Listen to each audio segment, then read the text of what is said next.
Boa noite.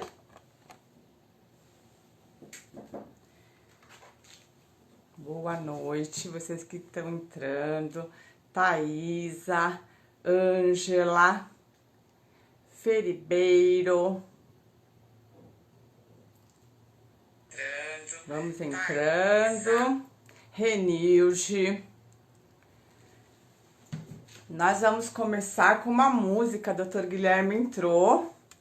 Acho que hoje nossa conexão vai estar tudo certinho, né, Guilherme? Bom, Dr. Guilherme escolheu uma música. Espero que vocês gostem.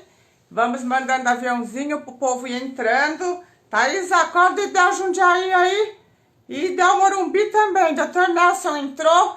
Vê se vocês gostam dessa música que eu escolhi junto com o Dr. Guilherme, a sugestão dele.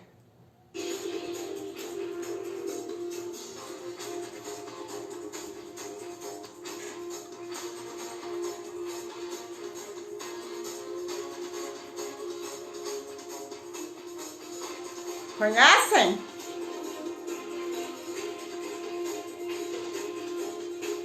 Quem conhece essa música, levanta a mão. Boa noite, Angélica. Boa noite, Cristiane. Claudemir, Toninho, papai. Cadê a mamãe, papai? Acorda ela.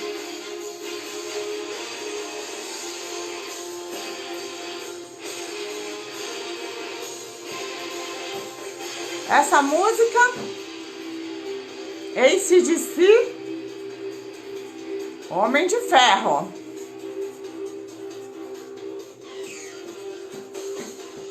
Gostou, Guilherme?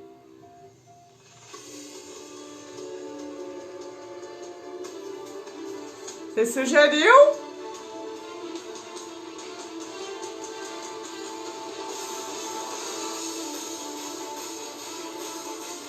Vamos lá, gente, puxando a energia. Mais uma oficina Idel Saúde com um convidado maravilhoso. Mamãe entrou, Deborinha. Chama o pessoal da Idel Morumbi, gente. Joelma entrou. E dá mais estética. Guilherme, últimos acordes aí para você se energizar. Eu vou te procurar aqui no meu celular. Vamos ver.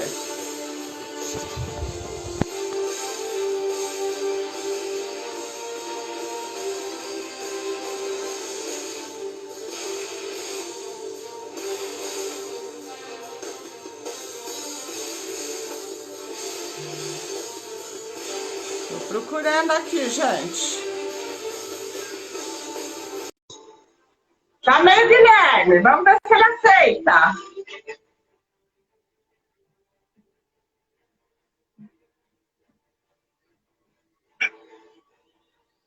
Vamos lá, Guilherme.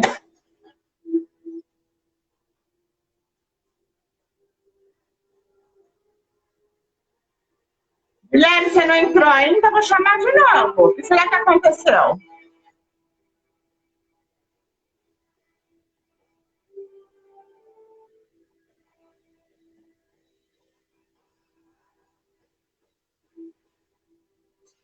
Mais estética entrou.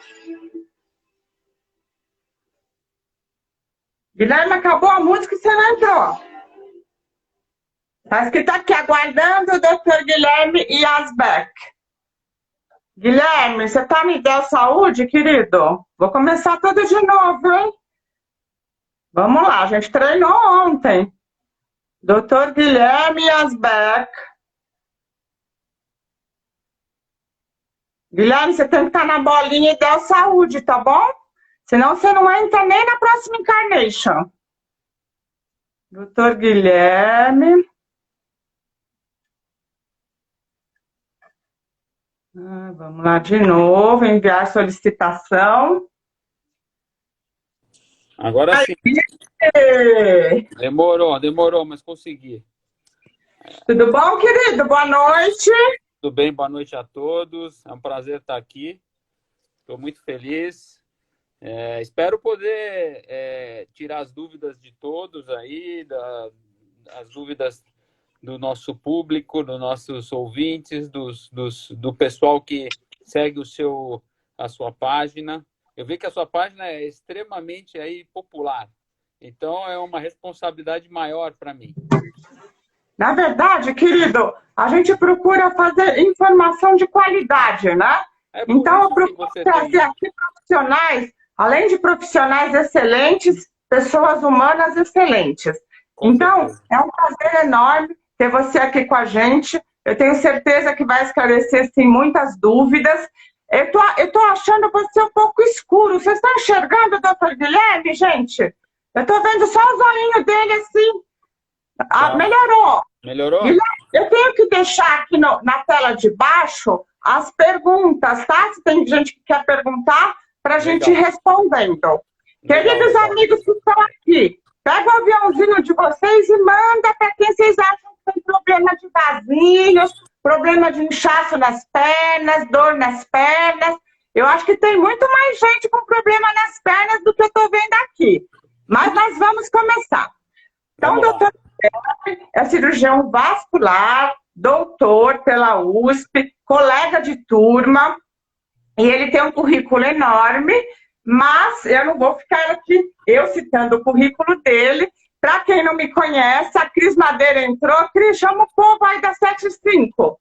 Eu sou a doutora Regina Vaz, sou dermatologista, faço a parte de saúde integrativa, tenho o canal Ideal Saúde, onde a gente procura trazer toda quarta-feira oficina de beleza e bem-estar, e às segundas-feiras a gente conta histórias compartilhadas, ou de familiares, ou de pacientes, que nos trazem aprendizados e reflexões. Então, hoje eu quero então que o Dr. Guilherme faça o seu boa noite para a gente introduzir nossa conversa. Boa noite a todos. Então, eu estou aqui para tirar dúvidas, né, e falar um pouquinho no geral do que a gente tem uma percepção. Puxa, aquele foco de a gente falar em dor na perna é o que mais traz o paciente para o consultório do cirurgião vascular, né? Então, isso é um dos fatores que fez com que nós pensássemos num título, né? E eu gostaria de aqui conversar com vocês e trocar uma ideia com vocês em relação ao que é, qual a causa da dor nas pernas, né? Qual que é o fator predisponente? Falar um pouco de circulação. Quando a gente fala assim, circulação, eu tenho problema de circulação, e coloca tudo numa mesma, vamos dizer, no mesmo, uma mesma variável, isso não é correto. A gente tem tipos de circulação que a gente tem que bem pré-definido. E eu estou aqui para tirar essas dúvidas, tentar colocar para vocês aí o que seria factível aí em relação a isso, né? Eu acho que a gente poderia começar a falar sobre circulação, né? O que é a circulação? Então, Não sei. o tema O que de você hoje, acha? gente, é a má circulação nas pernas, Sim. né? Aquele problema que dá dor nas pernas, inchaço, enfim, mil sintomas. Então, doutor Guilherme, primeiro, deixa eu explicar meu cenário aqui, que hoje está um pouco diferente. Eu sempre coloco flor, hoje está natalino, tá, gente? Porque nós estamos no mês de dezembro e eu sou uma criançona, eu adoro Natal. Então, já no meio de novembro, Guilherme, eu já armo a árvore. Legal. E eu acendo as luzinhas e fico curtindo. Então, Maravilha. aqui toda a oficina de dezembro vai ter alguma coisa de Natal, tá, gente? Então, vamos lá, Guilherme, vamos falar um pouquinho de circulação para a gente chegar na má circulação. Ó, a primeira coisa que a gente tem que definir é o seguinte: quando a gente fala de circulação, primeiro a gente tem dois tipos de circulação, né? Quando a gente fala de circulação arterial, na verdade três: circulação arterial, venosa e a linfática. São as principais, essas três, tá? Dentre a circulação arterial, quando a gente fala assim, puxa, tem a pequena circulação e a grande circulação. Tem o sangue que circula do coração para o pulmão e volta para o coração. E tem o sangue que sai do coração, vai para todo o organismo, para as pernas, entre elas, e volta. Isso aí é a grande circulação. Isso falando da parte arterial e venosa, né? Então, o que acontece? A gente tem diferença, né? O que é um vaso arterial, o que é uma artéria, o que é uma veia.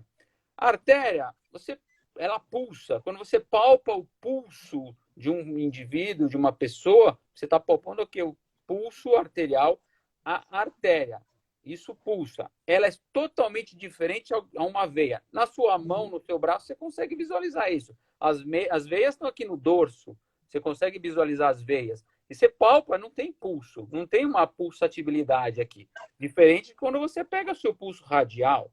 Então, a gente tem uma grande diferença com relação a isso. As artérias levam o sangue para as pernas, para os órgãos, e as veias trazem o sangue de volta para o coração. Tá? Então, isso é uma grande diferença. O sangue ele chega, vamos dizer, nos tecidos, nas pernas, através da bomba, que é a bomba que é o coração, que ele vai impulsionar o que é o sangue, e isso aí vai transmitir como uma onda, isso é transmitido através das artérias até a microcirculação. Isso faz com que o sangue flua, tá? Além disso, se você for pensar nas pernas, isso ocorre a favor da gravidade, né? Então, a gente vive em posição ortostática a favor da gravidade. Então, isso é algo também que facilita a circulação. Claro que a gente vai falar também de obstruções nas artérias que podem levar a dor nas pernas, que podem causar um prejuízo nesta circulação. E o retorno venoso ocorre da seguinte maneira.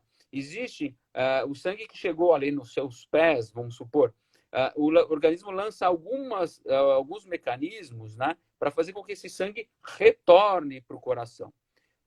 Um principal mecanismo é o que? A bomba que a gente chama bomba muscular da panturrilha, que é o coração da perna, tá? Então, isso é super importante quando a gente fala de retorno venoso. Quando a gente caminha, a gente faz a contração e relaxamento. Contração, relaxamento da musculatura da perna. Com isso, ocorre o quê? O bombeamento do sangue de volta para o coração. Claro que, quando você for pensar, quando a gente fala da força da gravidade, vai tender a tendência é que esse sangue retorne para o pé. Só que existem válvulas. Eu vou mostrar aqui uma figura. Isso aqui é uma válvula, tá? Então, o sangue ele vai circular por dentro da veia. Imagina, isso aqui é uma veia, tá? Ele vai circular nesse sentido, tá? Você tem a bomba muscular, ela vai apertar as veias, a musculatura aperta as veias, e acontece o seguinte, esse sangue é impulsionado. Quando a musculatura relaxa, o sangue tende a voltar pela gravidade, só que essa válvula se fecha. Então, o que acontece? O sangue não retorna ao pé. E, assim, sucessivamente, ele vai voltando, vai retornando para as veias maiores e até chegar na veia cava, e aí pela pressão negativa para a pressão do tórax, você tem o que? A absorção do sangue para o coração. Então, esse é vamos dizer, o mecanismo circulatório que a gente tem. E defeitos nesses mecanismos circulatórios, como a gente já disse, né, pode levar ao quê? A um distúrbio circulatório. Aqui, quando você tem o quê? Um defeito na válvula, tá? Você tem, na verdade, que a gente não sabe muito, mas parece que acontece? Uma fraqueza na parede da veia. Essa fraqueza na parede da veia vai fazer com que ela dilate, ela vai dilatar, vai fazer com que ocorra um espaçamento maior entre as válvulas e aquele mecanismo de contenção não vai existir mais. E aí você vai ter o quê?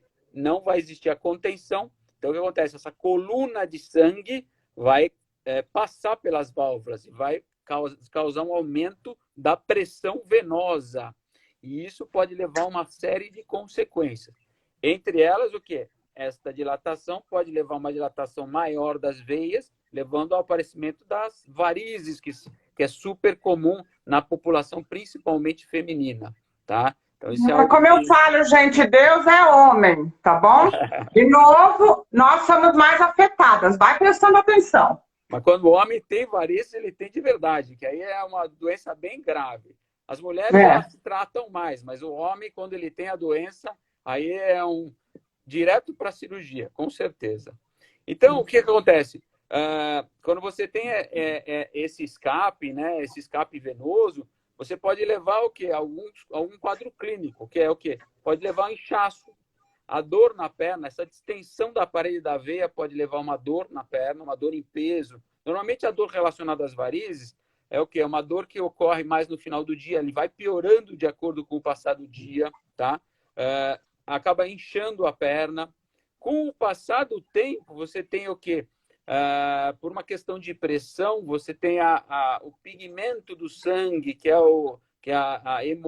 a hemoglobina, ela extravasa do capilar, sai para fora do vaso, vai para o tecido, ele é degradado, e a gente tem um pigmento, tem ferro na hemoglobina. Isso aí causa o quê? O aparecimento daquelas manchas que parecem uma ferrugem na perna. Isso aí denota que esse paciente ele tem uma hipertensão venosa, ou seja, um aumento da pressão venosa de uma maneira crônica. Então, o que acontece? Você tem o quê? Essa mancha escura, uma mancha de ferrugem, que a gente chama de dermatite ocre. Então, isso também é um fator que pode estar relacionado a um distúrbio circulatório venoso, tá? Então, entre outros fatores, esse é o quadro clínico. Cãibras, às vezes você pode ter formigamento na perna, mas comumente seria isso, né? Inchaço e essa dor em peso. Tá? Então, vamos resumir, gente, alguns sintomas, tá? De essa má circulação nas pernas. Muito frequente, então, as dores nas pernas, essa dor mais relacionada à insuficiência venosa, como o Dr. Guilherme colocou, classicamente é mais uma dor em peso, em cansaço, no final do dia.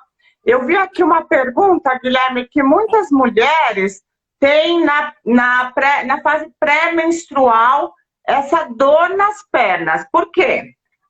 Então, na verdade é o seguinte, você tem uma variação do fluxo menstrual, né? O próprio aumento, o pico do hormônio faz com que você tenha o quê? Um relaxamento maior da parede do vaso, ele acaba ficando mais estável. Isso ocorre também na gestação, você está entendendo? Então, tem fatores. O fator hormonal é super importante no desenvolvimento da doença venosa. O hormônio feminino é algo que chama atenção, tanto o estrógeno quanto a progesterona. A combinação deles acaba sendo maior. É mais tradicional a gente colocar a culpa no estrógeno, no estrogênio. Mas então você tem... E a pílula anticoncepcional, doutor Guilherme? Que tem aquelas meninas que elas não querem menstruar, então elas tomam contínuo. O que acontece com elas, hein? Eu falo para elas rezarem. O que tem que fazer? É o seguinte, quando a gente fala de doença, quais são os fatores predisponentes para o aparecimento das varizes, né?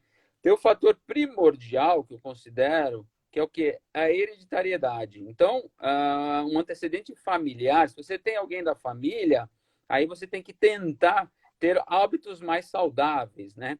Então, conversar com o seu ginecologista, qual seria a melhor opção de anticoncepção. Na verdade, tentar manter o que é um peso adequado, fazer uma atividade esportiva rotineira e, além disso, ter essa preocupação durante a gestação, você tentar usar eventualmente uma meia elástica, passar numa avaliação com o cirurgião vascular e tentar na gestação ter esses cuidados. Porque mas, Guilherme, é aquela meia elástica Kendall ou não? Porque aquela lá... verdade, a Kendall é a mais tradicional. Existem várias marcas. Quando a gente fala de meia elástica, a gente fala de quê? Depende muito da compressão da meia. Então, dependendo da doença venosa que você tem, você vai indicar um tipo de compressão. Por exemplo, a pessoa que tem uma ferida que cicatrizou, que tem que usar uma meia elástica, ela tem que usar uma meia com uma compressão de 30, 40 milímetros de mercúrio. Já um paciente que tem um pouquinho de edema, nem tantas varizes, pode usar uma meia que é de 15 a 20 milímetros de mercúrio. Já o paciente que tem varizes propriamente dito, uma meia que é 20 e 30. Na verdade, essa situação de falar assim, média compressão, alta compressão, isso vai depender muito da marca. Então, a gente fala muito em pressão, na medida de pressão, de fato, para a gente indicar a meia mais adequada. Mas a meia elástica é algo que vai evitar o quê? Diminuir o quadro clínico desse paciente com a doença venosa, né? Vai diminuir dor e vai diminuir o inchaço. Inclusive, gente, agora a gente não está mais viajando de avião, né? Mas teve uma vez que eu estava fazendo um voo noturno, e aí teve aquele chamado, né? Médico, precisamos de um médico. E eu, dermato, fui lá, né? Falei, ai meu Deus, era uma senhora que tinha insuficiência venosa, não estava com a sua meia elástica estava com dor nas pernas, estava uma viagem longa. Então, gente, esses cuidados a gente precisa ter, principalmente se a gente já tem o problema, né? Sim. Se você tem esse problema mais ou menos frequente, lá no calor, você vê que a sua perna é mais inchada, tem um pouco de dor no calor e vai entrar num avião, use a meia. Porque não esqueça, quando a gente fala de complicações da doença venosa, existe uma coisa que chama trombose venosa profunda. Então, Uhum. a trombose é a formação de um coágulo dentro das veias, que a importância está relacionada ao quê? Ao desprendimento desse coágulo, que pode ele caminhar na árvore venosa, passar pelo coração e acaba indo para o pulmão, dando uma embolia pulmonar, que é uma situação de potencial gravidade. Então, o que acontece? Quando você vai viajar de avião, já é considerado como um voo de longa duração como um fator predisponente para a trombose venosa profunda. Claro que não é o único fator, mas vale a pena. O uso da meia elástica é um fator mecânico que vai prevenir o desenvolvimento aí da trombose venosa profunda. Eu sempre uso, viu, Guilherme? Porque teve uma vez que eu fiz um voo, e depois o problema não é só o voo. Dependendo do país que você chega, tem aquela fila enorme para você passar pela imigração. Então você fica 12 horas naquele processo. E eu estava indo para Londres, eu cheguei manca lá. Eu achei que eu tinha quebrado a perna. E aí eu falei, não, nunca, porque dói muito, gente, dói muito. Eu falei, eu sempre viajo com a meia elástica. É bem difícil, porque aquela com compressão é difícil de colocar. Mas quando você chega do voo, a sua perna está muito melhor. Você consegue fazer suas atividades normalmente. Então, eu recomendo. Agora, aqui, Guilherme, estão perguntando, então, alguns hábitos para melhorar a circulação. Doutor Guilherme já falou. Bom, o que eu sempre falo, por isso que eu faço as oficinas direto, Guilherme, que a gente precisa ir para a base da saúde, qualidade de vida. Qualidade de vida se faz com alimentação saudável, tá? Então, se a gente quer, não é só perder peso, porque o excesso de peso também vai forçar a sua circulação, também vai piorar seu retorno venoso. Mas uma alimentação rica em frutas e legumes, vitamina C e antioxidantes. Uma alimentação rica em alimentos que contenham ômega 3, ou até mesmo a suplementação do ômega 3, que ele dá uma fluidez maior para o sangue. Uma alimentação que te proporcione, então, um equilíbrio de peso. Atividade física regular. Quando a gente chega nesse capítulo de atividade física, Guilherme, eu queria tirar uma dúvida, que inclusive eu vi uma pergunta aqui. Hoje está na moda você ficar ultra musculosa. Ultra. Então, o que eu observo? É verdade mesmo que essa musculação de alto impacto piora? Na verdade, você sabe que é uma dúvida que todo mundo tem, tá? Quando você vai buscar livros, você vai buscar literatura, não tem nada escrito definindo que tenha uma qualidade científica adequada para mostrar de fato, olha, quem faz musculação tem mais varizes. A verdade não é bem por aí. O que é ideal é você ter um exercício supervisionado, sem muito exageros. Claro, um fisiculturista, ele pode ter um aumento da pressão abdominal, isso aí levar a uma pressão maior sobre as veias. Mas você fazendo um exercício supervisionado de uma maneira adequada, você vai ter mais benefício. Por quê? Quando você faz a musculação para a perna, você vai ter um aumento da performance muscular da sua perna, vai ter uma melhora do funcionamento da bomba muscular, uma melhora desse bombeamento e melhora da circulação venosa. Então, até... Mas isso é interessante a gente citar, porque hoje em dia, Guilherme, eu não vejo ninguém equilibrado. Ou eu vejo a pessoa sedentária, ou eu vejo a pessoa que fica 4 horas fazendo exercício. Eu não consigo achar equilíbrio aí. Então, eu fico pensando, o que será que está acontecendo com a nossa sociedade? O que é isso? Eu não consigo entender. O grande problema também é que o pessoal vai para a academia só pensando na parte, vamos dizer, a parte estética, e deixa de lembrar, começa a tomar hormônio sem critério, e deixa de lembrar que isso causa males. Entre outros, induz a formação de trombose. Eu já tive vários casos que a gente vê formação de trombo em locais muito nobres, tá? Já tive casos de trombose abdominal por causa de hormônio, tá? Algo que tem que se tomar muito cuidado. Eu aconselho você ter uma alimentação adequada, uma alimentação com eventualmente um nutricionista te orientando, eventualmente um personal ou um professor de educação física te orientando de uma maneira adequada. Fuja desse hormônio, fuja dessas reposições inadequadas, que não existe essa necessidade, e tenha uma vida regrada, como você colocou.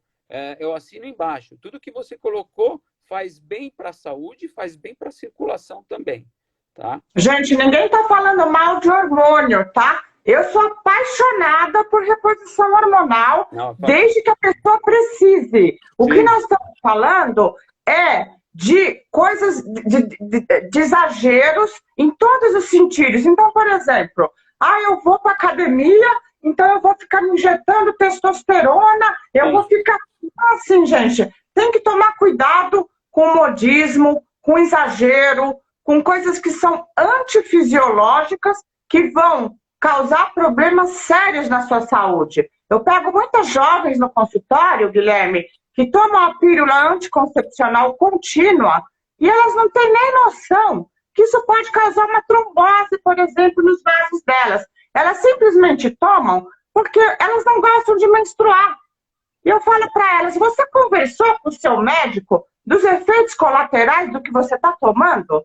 Elas ficam me olhando. Eu falo, você está pagando um preço por isso. Sim, então, essas coisas aqui, gente, são para conscientizar. É diferente. Você tem uma endometriose, você tem um problema de saúde, você está cuidando com o seu médico, e seu médico está bloqueando a sua menstruação por um problema de saúde. Agora, porque você não quer menstruar, a gente tem que saber que o preço que você está pagando pode ser até a sua vida. Você pode ter uma trombose no seu pulmão e morrer. Não é verdade, Guilherme? Não, com certeza. E é o que eu digo. Esse caso que eu tive de trombose em áreas nobres era isso. Era, vamos dizer, análogos à testosterona em paciente que não tinha a menor necessidade de estar usando. Então, isso é algo que a gente tem que levar em consideração. Claro, você havendo indicação, uma indicação médica, se você tem uma necessidade de uma reposição hormonal, ok. Seu ginecologista vai te orientar adequadamente. Mas, assim, por conta própria e buscar isso em academia, isso é um perigo muito grande. Bom, então a gente falou exercício físico regular, boa alimentação, parar de fumar. Bom, aí entra... aí a gente tem que lembrar, eu tenho uma imagem aqui, eu gostaria de mostrar. Isso aqui é uma artéria que ela está obstruída. Lembra que você tem o quê? O fluxo sanguíneo que vai passar por aqui? Então, o que acontece? Quando você tem o quê? Esse aqui é um processo que chama aterosclerose.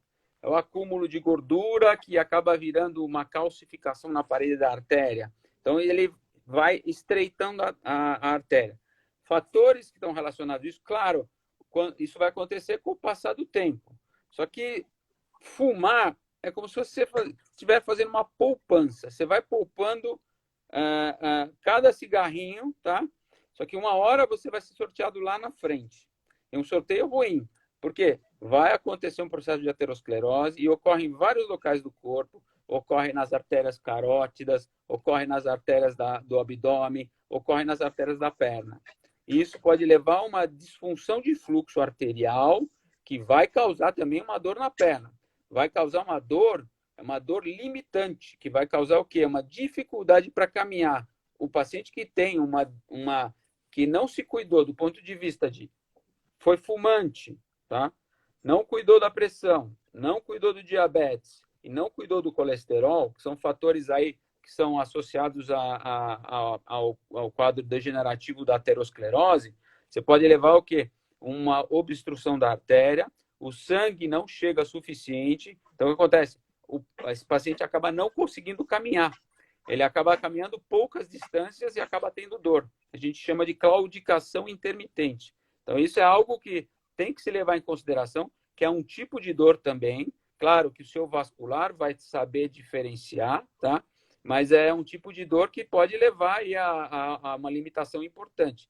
Isso é algo que a gente tem que levar em consideração. É simples, fazer o que deve ser feito, melhorar a qualidade, seus hábitos de vida e evitar de maneira aí, bastante rígida o tabagismo. Se puder, você evitar, tentar sair deste vício, é algo importante, tá? Bom, o doutor Guilherme está falando aí da claudicação intermitente. Papai, você está aí na oficina? Mamãe está aí, chama o papai. Levei papai para consulta com o doutor Guilherme e ele tem muita claudicação, né? E ele estava muito preocupado se ele tinha circulação na perna ou não. Aí o Guilherme fez um exame, né? Para ver o pulso, tudo. Ele falou, não, o senhor tem, mas o senhor tem que caminhar. E ele falou, mas eu tenho dor. Não, mas caminha um pouquinho, ou faça uma coisa na água. E aí foi muito interessante, Guilherme, que aí a gente tomou coragem e foi fazer um curso de natação. Tanto eu quanto ele. Né? Eu não sabia nadar, nem ele, e fomos com a professora que ensinou meus filhos. E foi muito interessante, porque eu cheguei, a gente é sorte de São Paulo, né? Ela me viu e falou, Regina, ela lembrava dos meus filhos pequenos, já faz tempo isso, né? Regina, você aqui, o que você veio fazer? Falei, não, vim aprender a nadar, eu e meu pai. Eu com 50 anos, meu pai com 80. Foi muito interessante a experiência e foi muito gostoso, né? Porque a gente se exercitou. É isso mesmo, Guilherme, na água é melhor, mais fácil? Na água é interessante, por exemplo, aquele paciente que tem uma artrose, né? Você tem um problema articular, que você vai ter uma limitação para eventual. Ai, papai tá mandando coraçãozinho para você, Guilherme. Um abraço, prazer em vê-lo, prazer em receber esses corações. A recíproca é verdadeira. É aqui o Rubens Simões Vaza. Isso, eu estou vendo aqui.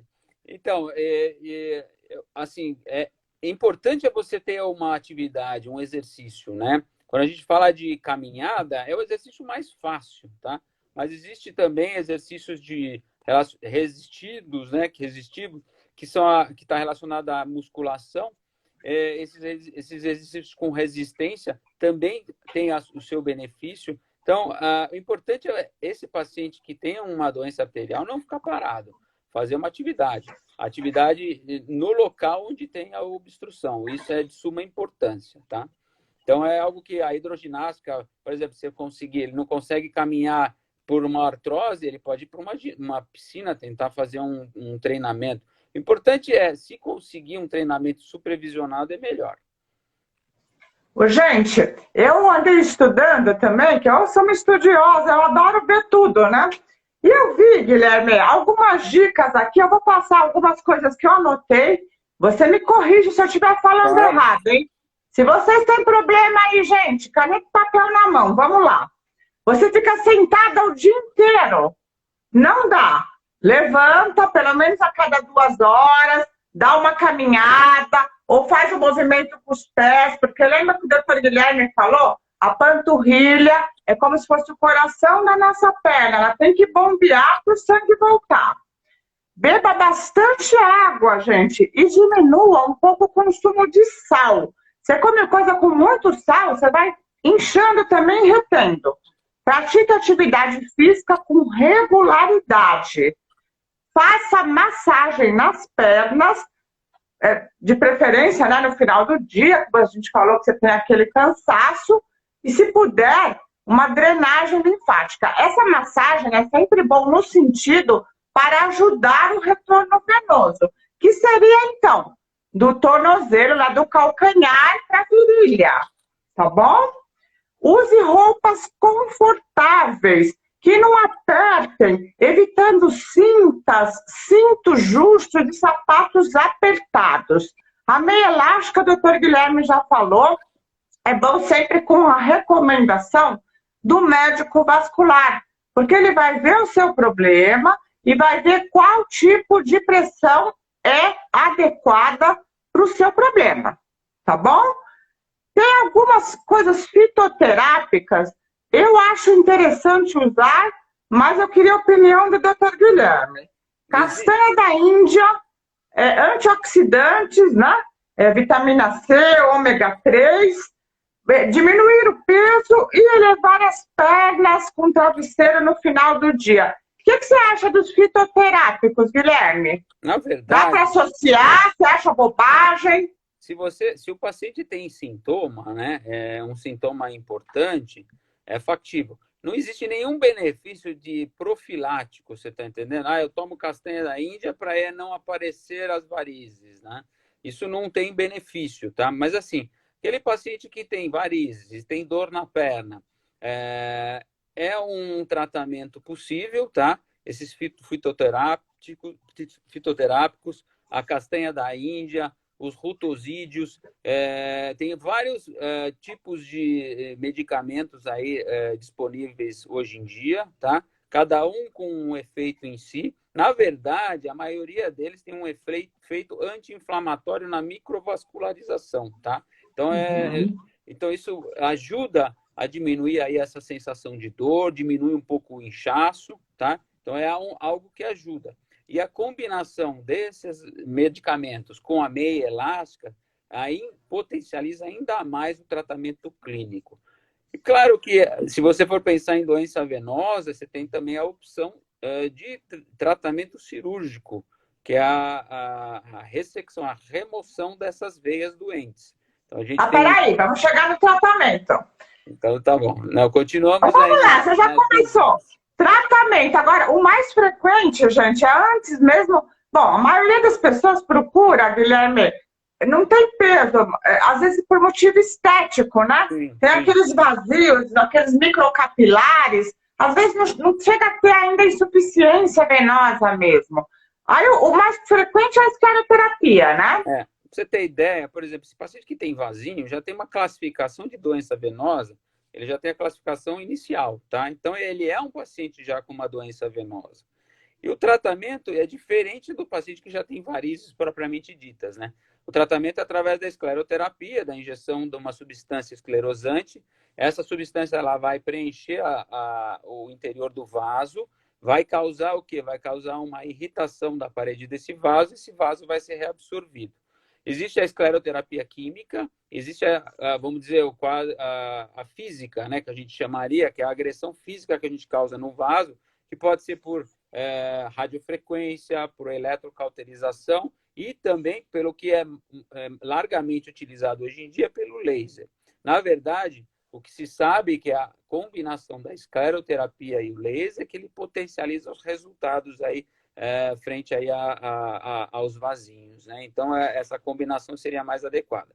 Já para o paciente... Guilherme, Oi. eu gosto muito da escleroterapia e do laser. Agora, eu não conheço muito bem sobre a espuma, mas eu já vi sequelas de necrose até, então eu fico um pouco com medo. Me fala um pouco desse tratamento da espuma. A espuma nada mais é do que um tratamento de uma escleroterapia, é uma esclerose química, ou seja, é um agente químico que vai fazer a mesma coisa. Agride a parede do vaso, a parede interna do vaso, vai fazer com que ele se feche. Tem uma constrição desse vaso e forma um pequeno, eventualmente, um trombo, e ele se fecha. O que acontece? O grande problema é que quando você faz a espuma, a gente, no interior do vaso, pode ocorrer essa formação desses coágulos. E esses coágulos, se não forem bem drenados, pode pigmentar a pele. Então, o que acontece? É um tratamento eficaz, com certeza. Tem que ser aplicado por uma pessoa que tenha um conhecimento e um hábito e saiba tratar as complicações que podem existir. São raras, mas podem existir. Mas o grande problema da espuma, que eu vejo, que eu tenho um certo receio, é pigmentação. Então, a pigmentação seria o problema maior, principalmente quando você faz a espuma nas veias, nas varizes propriamente ditas, né? A minha preferência do ponto de vista estético é não usar espuma e fazer o quê? A cirurgia ou a microcirurgia, porque você tem o quê? Vamos dizer, um hematoma mais diluído e isso acaba sendo reabsorvido com mais tranquilidade. A gente faz tratamentos tópicos para ocorrer uma absorção mais adequada, evitando aí essa pigmentação isolada.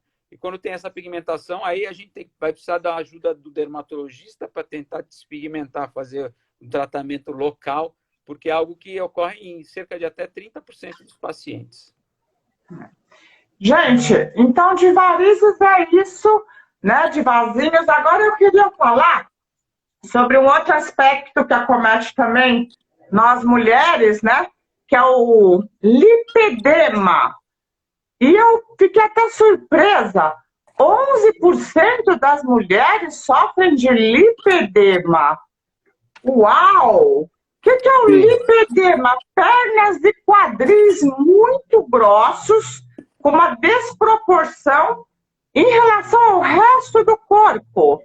É E isso mesmo. presença de dor ou hematomas nessas áreas podem ser sinal de lipedema, que é também uma doença vascular crônica e genética desencadeada por eventos hormonais, como puberdade, gestação, menopausa, com acúmulo excessivo de gordura, inchaço em membros inferiores e algumas vezes também nos braços. Sim. Fala pra gente, doutor Guilherme. Bom, basicamente é isso que você falou, né? Um acúmulo de tecido gorduroso em determinadas áreas, tá? Isso tem muito a ver com a hereditariedade, tá? Isso a gente vê isso com maior frequência. É aquela paciente que tem o tornozelo gordinho, aí você vai olhar, a mãe, ela também tem, a avó também tem. Então é algo estrutural da família. Na verdade, o pessoal se preocupa muito com relação ao lipedema, porque do ponto de vista estético pode causar algum prejuízo estético para esse paciente.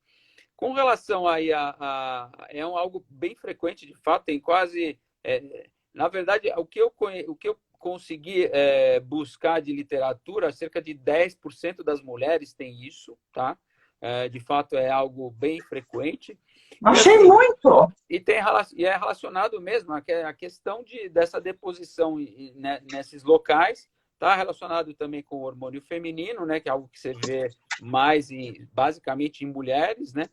E o tratamento é algo que se começou a colocar várias possibilidades que a literatura coloca. Claro que existe um viés, né, na literatura, que quem escreve o trabalho pró o tratamento cirúrgico normalmente são cirurgiões plásticos, mas a gente tem que tomar algum cuidado, que a gente pode ter vamos dizer, uma coexistência do linfedema também nesses casos, né?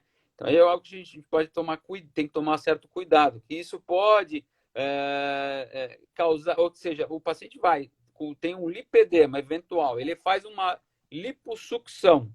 Isso, eventualmente, se você não tiver descartado de fato um linfedema, você pode ter até uma piora desse quadro, né? E evoluir com um edema crônico. Então, é super importante você diferenciar.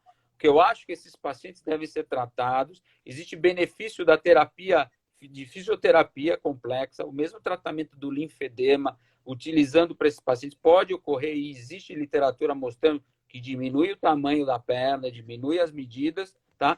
E aí, eventualmente, se não for suficiente isso, descartando um quadro linfático, você pode pensar aí num tratamento cirúrgico. Mas eu acho que tudo a gente tem que ter bom senso. E como se a gente tem um tratamento que é clínico e pode resolver, então você pode pensar em iniciar por esse tratamento. E caso ele não seja eficaz, aí sim você pode pensar em alguma coisa mais invasiva. Mas sempre é importante diferenciar o que é lipedema e o que é edema e o que é o linfedema. O lipedema normalmente não é depressível, é acúmulo do tecido gorduroso na perna. Diferente do linfedema, que é um edema endurecido, é um inchaço endurecido. A gente chama de fibrose, você não consegue pegar o tecido fica endurecido. Diferente do inchaço por água, que você coloca uma pressão sobre a perna, você tem uma depressão da região. Então, você tem uma depressão. Essa depressão mostra que esse edema é um edema não necessariamente,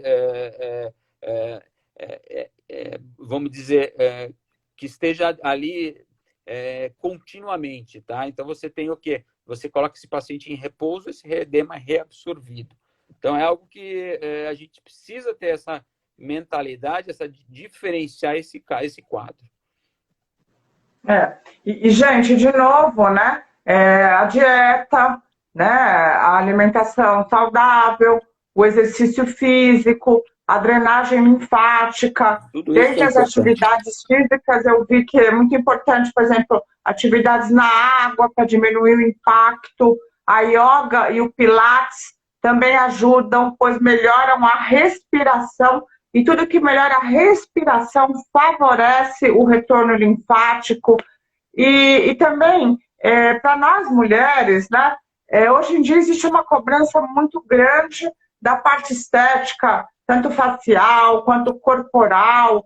Então, tomem cuidado, né, às vezes com anúncios que te colocam com uma certa esperança de algo que não é tão daquele jeito. Então, se você tem dor nas pernas, se você tem a perna mais gordinha, então eu sei o que você tem. Então, gente, é uma patologia comum, mas muitas vezes não é a solução de todos os seus problemas o que é apresentado, que é como solução a lipoaspiração resolutiva. Ela não é resolutiva porque é uma doença crônica.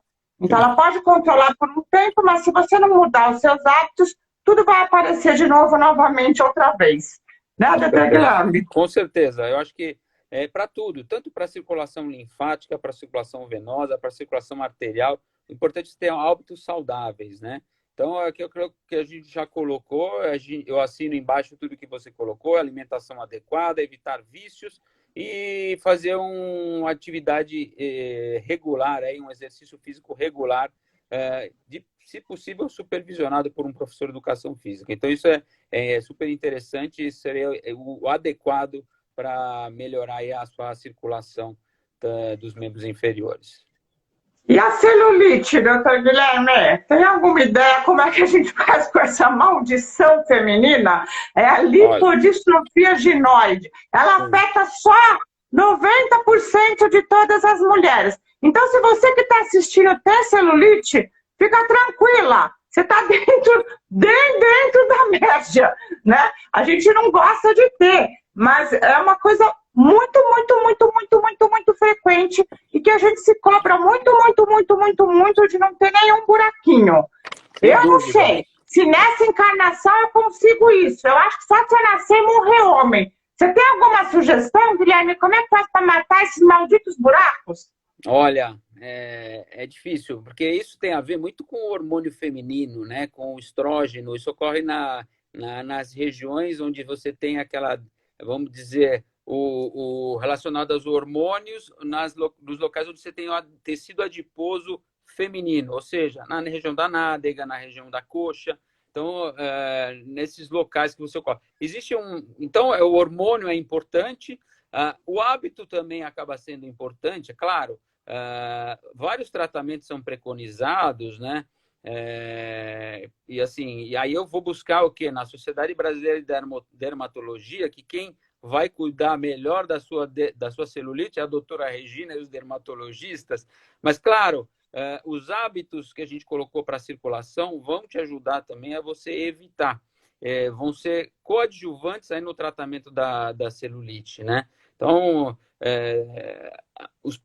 a fisioterapia, a drenagem linfática, os equipamentos que são empregados aí para o tratamento da celulite, se você não fizer a sua lição de casa, que é tentar manter um peso adequado, fazer uma atividade esportiva, você vai ter um pouco benefício com relação a isso. Na verdade, a celulite em si, você não tem uma grande influência do problema circulatório venoso relacionado à celulite. É localizado mesmo, é uma alteração das células gordurosas da camada superficial da pele, e isso pode ser tratado, pode ser melhorado, desde que você tenha essa melhora vamos dizer, do seu hábito, e associado a um tratamento adequado, supervisionado principalmente por um dermatologista. Olha, teve um comentário aqui, o problema mesmo é ser mulher. Gente, por aí, eu falo que Deus é masculino. Agora eu sei, Guilherme, que você me deu esse horário que já estamos encerrando, mas tem uma pergunta da Déia Pérez. Minhas pernas queimam à noite. trabalho o dia todo em pé. Essa é uma questão. A outra questão rasteirinha. Como é que é a pergunta? É o Deixa eu salto. voltar aqui. Minhas pernas queimam. A Valéria falou que chegou atrasada, mas ela chegou. Muitos coraçõezinhos. Salto alto, rasteirinhas influenciam na circulação? Na Então fala do sapato e depois fala da perna que queima. Então tá, lá na verdade a gente não tem nenhuma evidência aí de. Quando a gente fala, para eu afirmar uma coisa, eu tenho que ter um trabalho científico mostrando uma forte evidência na literatura que, ó, quem usa salto alto tem maior incidência de varizes do que quem não usa. Então a gente não consegue buscar isso, você está entendendo? Então a gente vai muito pela lógica, pelo que é o que a gente conhece de ter o funcionamento da bomba da panturrilha. Então, o que seria o ideal é um salto médio. Um salto médio seria ideal em relação ao salto alto. Claro que o salto alto vai causar muito mais deformidade do pé do que causar um problema circulatório em si.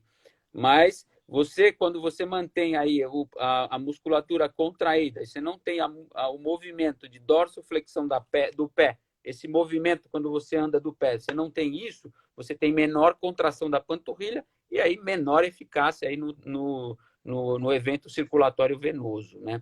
E em relação aí à minha prima que perguntou, a Andréa Feres, que perguntou que ela tem dor na perna em queimação. Provavelmente a Andréa ela trabalha em pé, direto. Então, isso é um fator predisponente para o aparecimento de varizes. É um dos fatores, vamos dizer, né? Hereditariedade, a parte laboral, né? Que é o trabalho, lembrar da idade, do peso, do sedentarismo, isso são fatores aí que podem levar ao aparecimento das varizes. Então, acho que a André ela precisa tentar, eventualmente, buscar o quê? Fazer um pouco mais de atividade esportiva e precisa tentar usar uma meia elástica durante o trabalho. Isso pode diminuir aí essa sensação que ela tem. Eu, quando opero, vou para um procedimento cirúrgico, fico muito tempo em pé, eu já nem penso. Como a gente faz quando viaja, a gente coloca uma meia elástica. Gente, estamos encerrando aqui a nossa oficina. Muito obrigada, doutor Guilherme. Vocês não sabem, eu também não sabia. Depois o Guilherme me confidencializou que hoje o papai dele foi operado. Eu não sabia. Estimamos a melhora rápida do seu papai. Tá? Estamos orando por ele. Muito obrigado por essa hora maravilhosa que você cedeu para a gente. O Guilherme, gente, ele entrou no Instagram só para fazer essa oficina, mas ele vai deixar lá o Instagram dele, é doutor.guilherme, aquele tracinho embaixo, underline, Asbeck. Isso. E aí vocês entrem para procurar doutor Guilherme, tá? Se vocês tiverem algum desses sintomas que a gente falou, inchaço, dor nas pernas, vasinhos, lipedema, né? E outros problemas de circulação. E eu queria te agradecer, Guilherme. Queria deixar aqui o canal Ideal Saúde, tá? Segunda-feira vamos conversar sobre resiliência, a história da Juju. E na quarta que vem ainda está em aberta a oficina, mas depois eu conto para vocês, tá bom? Suas considerações finais, Guilherme? Regina, eu agradeço o convite. Fiquei muito feliz de participar aqui. Como você falou assim, não, vamos mudar a data, porque meu pai ia ser operado. Eu falei assim, não, ia dar tudo certo com meu pai, como está dando.